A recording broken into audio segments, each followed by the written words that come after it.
Olá, eu sou a Carol, psicóloga, analista do comportamento. Faz tempo que eu não gravo, a verdade. E hoje eu tô aqui de novo para falar sobre o luto. E pode ser até compartilhar alguma experiência pessoal, pode ser, mas o que importa é o que a gente troca, né, nessa fala. E falar sobre o luto é falar sobre rompimentos de ciclos, finalizações de ciclos, né? Não necessariamente de uma forma, às vezes, brutal, mas finalizar um ciclo gera muita emoção, gera muita mudança, né? E mudança comportamental mesmo, e é necessário falar sobre isso. O luto nem sempre acontece pela morte, né? Pode acontecer pela perda de um emprego, pode acontecer pelo rompimento de um casamento, né? Um divórcio, por exemplo, um rompimento de um namoro, pode acontecer por um amigo querido que se muda, por uma mudança de cidade, você tá aqui tendo sua vida, sua rotina, e de repente se muda para uma outra cidade, um outro país, vai gerar uma certa angústia, e esse tempo do luto nada mais é do que um tempo em que você vai conviver com suas emoções, você vai se entender o que está acontecendo para poder seguir em frente. Então, ele é um período em que você vai... A gente sabe, né, das fases do luto, são as fases da raiva, da negação, da barganha, enfim. Essa é uma visão muito mais psicanalítica do que da minha área, mas... enfim, é explicável e você tem que passar por elas, que elas não são sequenciais, né? Na verdade, elas são meio que cíclicas, pode acontecer às vezes até de forma paralela ou não, e você tem que passar por aquilo, porque você está organizando suas emoções, seus sentimentos, organizando, entendendo o que aconteceu, para você poder viver, para você poder retomar, né? Nem sempre aquilo vai deixar de existir na sua vida. Não é porque você passou pelo luto que você vai viver sua vida como se ele nunca tivesse acontecido. Não é porque você perde um ente querido que você vai viver sua vida como se aquele ente querido nunca tivesse existido. Não, ele vai estar ali presente, vai estar ali, mas você vai conseguir se organizar de uma forma que você vai conseguir viver, vai conseguir andar, caminhar, né? Produzir na sua vida de uma forma um pouco mais saudável, né? E ganhar qualidade de vida também, né? A aceitação é necessária, porque não tem o que fazer. Infelizmente, amiguinhos, eu queria dizer, existe fórmula para consertar um trabalho perdido, um casamento rompido, um namoro perdido. Existe fórmula, mas não existe. Então a gente tem que ter aceitação para poder seguir em frente. E até chegar à aceitação, o caminho é árduo. Quando o luto se trata da morte em si, aí que realmente não tem o que fazer, né? Aquela coisa de eu não consigo controlar tudo, eu não consigo ir além. E essa morte pode ser de um ente querido, né? A perda de pais, de irmãos, de amigos, de tios, enfim, de pessoas que estão ali presentes na sua vida e que partem. A sua própria morte, né? Aceitar que você vai morrer não é fácil. Aceitar uma notícia de que você tá ali e não tem o que fazer, né? Sua vida tá ali caminhando dessa forma.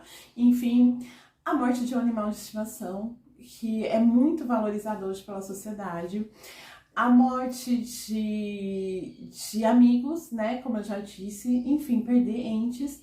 E o luto também é um fenômeno social, querendo ou não, porque a gente cria rede de apoios para passar por esse momento, e também tem a validação e a valorização, que é muito importante para quem está no luto receber, da sociedade. É importante você reconhecer que você ficou órfão, é importante você ser reconhecido e respeitado, que você perdeu um bichinho de estimação e que você está sofrendo naquela época, naquele momento, e a sua rede de apoio está ali, né, para você poder se sentir um pouco mais acolhido, um pouco mais, um pouco menos sofrido, um pouco menos doído. Existe o luto da morte do filho, né? E desse luto da morte, da perda de filho, existem dois tipos. O primeiro estou comparando momentos de sofrimento nenhum, tá? Todos são doídos. Mas é aquele filho manifesto, o filho que existe, o filho de carne e osso, o filho que nasceu e que por algum motivo a vida acabou, né? É devastador, a pessoa fica completamente desorientada, é arrasador, tanto para o pai quanto para a mãe. Ou pai ou mãe, é muito ruim dizer isso hoje, mas tanto para qualquer cuidador, qualquer responsável por aquela criança, por aquele adulto, por aquele jovem, que vai antes que inverte, né, as sequências normais da vida, né, os mais velhos iriam antes dos mais novos, mas por alguma razão ele acaba partindo antes, então é realmente devastador. E nesse caso, a sociedade acaba reconhecendo aquela história da validação, acaba validando. Você perdeu um filho, você está sofrendo, você merece respeito. Então, você merece acolhimento. Entende? Agora, quando a perda daquele filho que ainda não nasceu, a dor é imensa. É tão devastadora quanto. E não existe essa validação.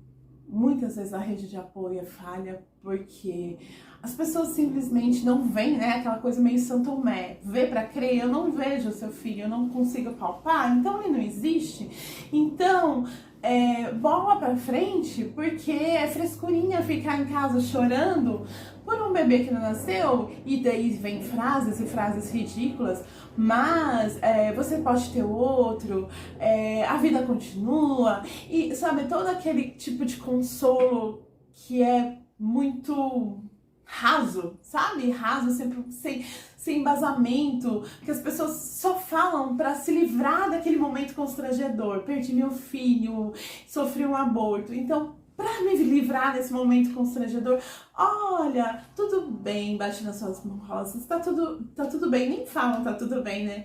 É assim mesmo, você vai ganhar outro, você vai ter outro, você é nova, ou quando você é mais velha, pior ainda, né? Mas olha a idade, era natural que fosse acontecer. Poxa, a mulher sabe o que tá acontecendo. E tem mais, amiguinhos. A mãe, quando perde um filho, seja ela engravidando, de surpresa, quando é inesperado, realmente você fica incrédula de que você tá grávida e não sabe o que fazer e fica desesperada. Ou seja, aquela bebê planejado e sabe, todo cheio de tratamento. Qualquer um dos dois, a mulher cria vínculo. A mulher cria vínculo porque é no corpo dela que a manifestação hormonal acontece, as mudanças físicas, fisiológicas acontecem, ela começa a ter sonhos, começa a ter expectativas, começa a programar uma vida, começa a sentir seios, começa a sentir desejos, ela cria um vínculo naquele momento. E o resto? Não. O homem, o pai, não.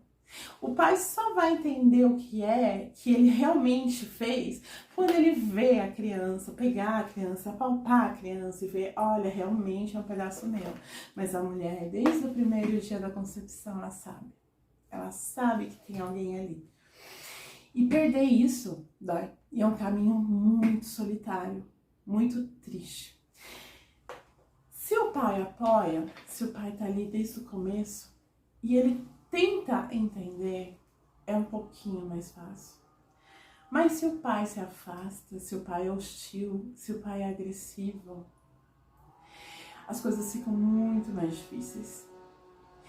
E é que eu falo para as mulheres, respeitar o seu tempo, respeitar o seu limite, respeitar o seu corpo, os seus sentimentos, as suas dores, valida isso dentro de você, porque você tá sofrendo.